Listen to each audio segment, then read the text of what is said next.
thinks that if they lead a good life and they don't engage in criminal activity, that they can never find themselves convicted of a crime. I've got to tell you, every piece of work I did on this book, every story that's in Failed Evidence tells me, guess again. It can happen to anyone.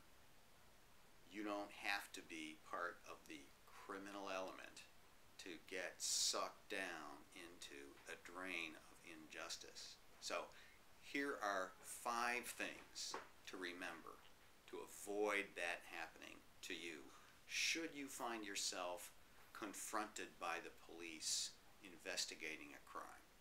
Point number 1, don't talk to the police. At the very least, don't talk to them without a lawyer present.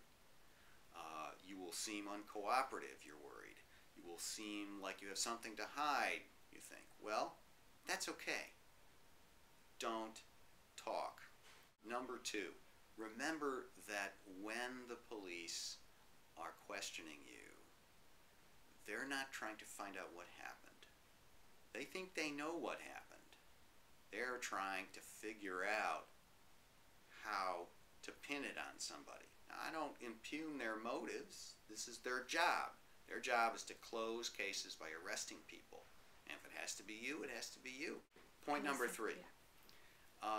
If you find yourself in a police interrogation, if the police are asking you questions, trying to get you to answer things, remember, the law allows police to lie to you.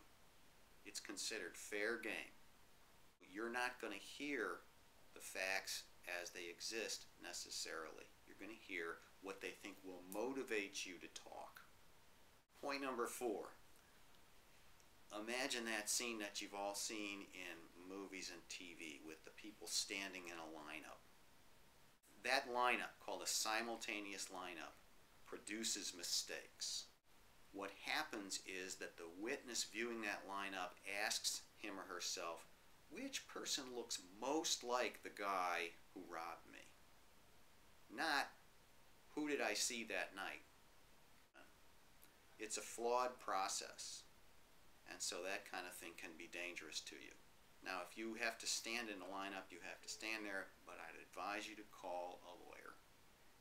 Point number 5, forensic testing can be faulty. DNA is very good, very powerful evidence. Aside from that, and some types of chemical analysis, forensic testing produces mistakes. Not always.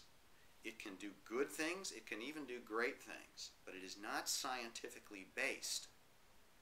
So, don't take it to the bank when somebody says, well, the forensic testing says this. There may be reasons to challenge that in court.